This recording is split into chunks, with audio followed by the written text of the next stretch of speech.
Setelah melakoni latihan perdana di Jakarta, termasuk kejadian sedih yang dialami oleh Dimas Derajat gara-gara tasnya diambil orang tolol yang semoga diberikan balasan luar biasa pedih. Skuad Garuda akhirnya bertolak ke Arab Saudi untuk memulai perjuangan panjang di round 3 kualifikasi Piala Dunia 2026 zona Asia. Dan setibanya di Arab, momen berbeda dirasakan oleh para pemain serta staf pelatih, di mana mereka mendapatkan sebuah sambutan hangat di bandara. Sebuah hal yang sejatinya normal terjadi karena semua tahu kalau fans Indonesia itu ada di mana-mana. Namun semuanya tampak begitu aneh, terutama bagi tim Arab Saudi sendiri, di mana mereka kayaknya sedikit menyesali keputusan menjual tiket murah ke supporter Indonesia. Karena tak lama setelah itu, beneran tiketnya sold out. Ya iyalah, mahal aja ludes, apalagi murah, ya sikat. Sesuatu yang sebenarnya udah pernah diwanti-wanti oleh Qatar perihal gilanya supporter Indonesia meskipun sedang di negara orang sekalipun. Dan kayaknya laga di King Abdullah Sports City Stadium akan menjadi laga yang sangat panas. Gak cuma dari sisi permainan, melainkan dari sisi supporter yang hadir juga.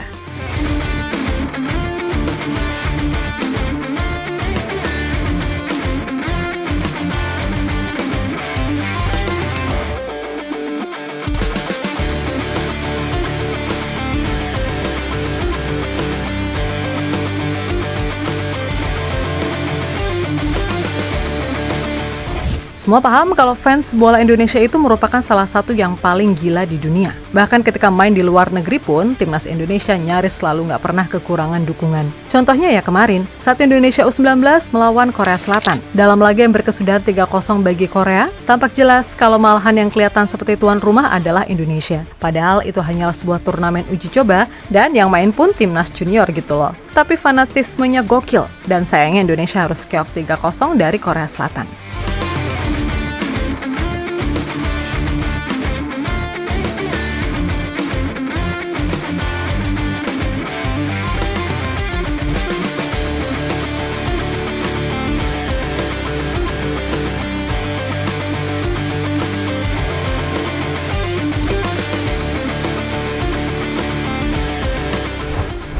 Yap, nyatanya fenomena fanatisme supporter Indonesia emang udah seterkenal itu saat di Piala Asia kemarin, entah itu senior ataupun U23, rombongan supporter Indonesia yang datang ke Qatar sangat-sangat gila. Bahkan sepanjang turnamen, supporter Indonesia banyak sekali disorot lantaran beragam aksi menarik di sana, sesuatu yang kemudian meninggalkan kesan tersendiri di Piala Asia. Dan Qatar pun sejatinya udah pernah mewanti-wanti Arab Saudi untuk gak menjual tiket semurah itu kepada tim Indonesia. Sebab dengan harga standar aja yang datang gila-gilaan. Lah ini Arab malah jual murah pol. Ya sold out lah dalam sekejap.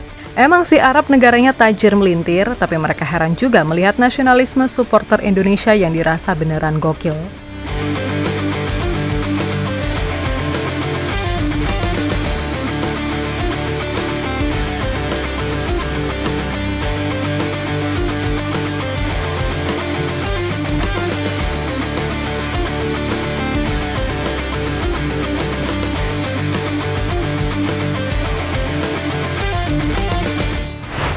Yap, sebagaimana diketahui, kalau rombongan timnas Indonesia yang dari Jakarta udah tiba di Arab.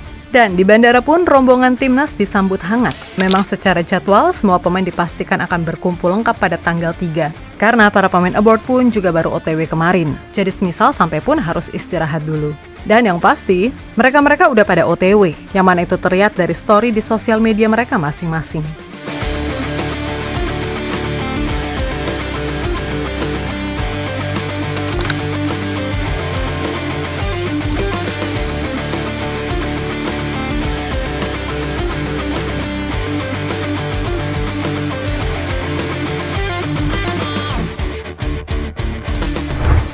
Sementara itu, jelang laga perdana ini, baik Sinteyong dan Roberto Mancini sama-sama sudah menyiapkan rencana terbaik untuk meraih hasil positif. Terutama bagi Arab, jelas mereka nggak mau dipermalukan oleh tim ranking 133 FIFA.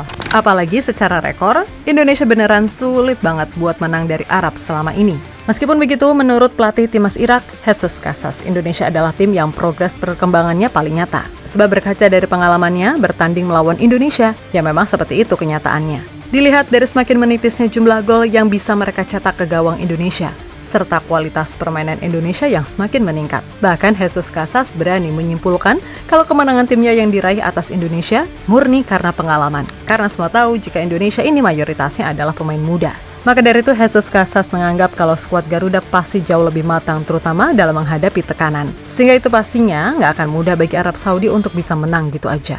Itu akan jadi pertandingan yang sulit saat mereka melawan kami. Di paruh pertama kami belum maksimal. Kami tidak bisa menghentikan serangan Indonesia. Indonesia selalu bisa memulai permainan dengan baik yang membuat kami sulit menerapkan high press ketika itu. Jelas itu tidak mudah, jadi mungkin itu alasan kami sempat kesulitan ketika itu. Ucap pelatih asal Spanyol tersebut dilansir dari CNN.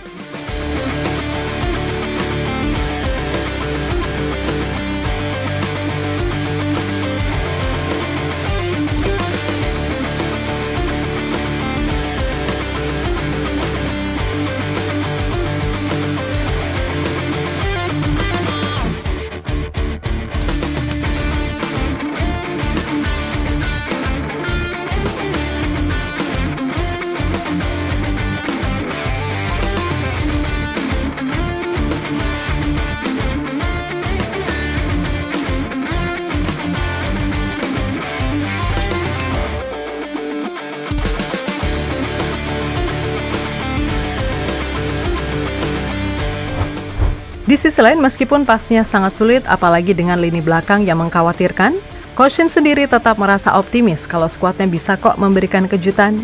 Baginya bola itu bundar, dan segala kemungkinan masih bisa terjadi. Sebab berkaca dari yang udah-udah, makin Indonesia diremehin malah makin ngeri. Ingat saat di Piala Asia, siapa yang ngira Indonesia yang datang dengan skuad termuda bisa lolos sampai 16 besar? Dan di Piala Asia U23, gak ada yang nyangka juga Indonesia yang statusnya debutan bisa lolos sampai semifinal.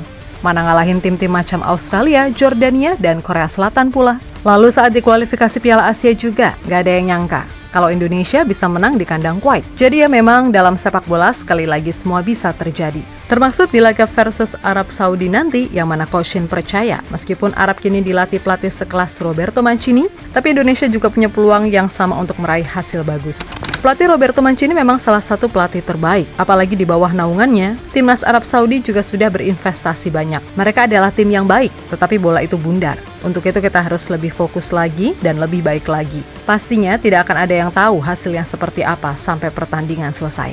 Kata Sinteyong pada media.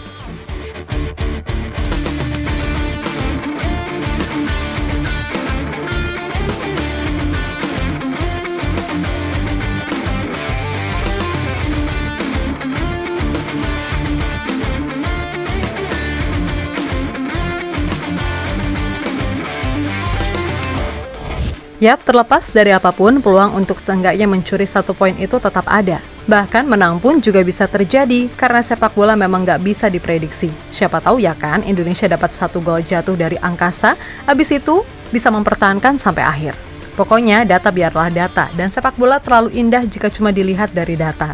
Memang selama ini Indonesia nggak pernah menang, tapi ya lihat dulu yang main siapa dan gimana. Bukan apa-apa, secara level kompetisi liga aja udah beda jauh. Makanya udah kalah dari sisi hasil, diajar pula dari sisi permainan. Namun di round 3 ini, kami yakin dengan segala hal yang udah terjadi, rasa sakit yang udah berulang kali dialami, derai tetesan air mata yang entah berapa kali mengalir, pastinya membuat semuanya telah belajar. Untuk kemudian menjadikan segala rasa sakit dan kesedihan yang lalu sebagai acuan untuk berkembang maju. Ingat, perjalanan di round 3 ini masih sangat panjang. Jadi apapun hasilnya tetap fokus sampai benar-benar mencapai target yang diinginkan. Oke?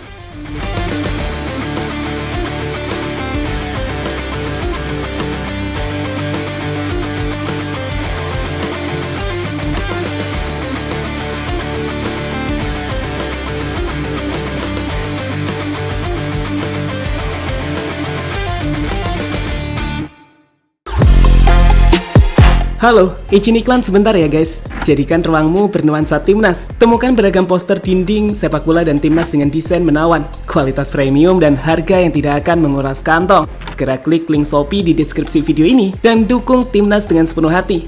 Mulai dari dinding rumahmu.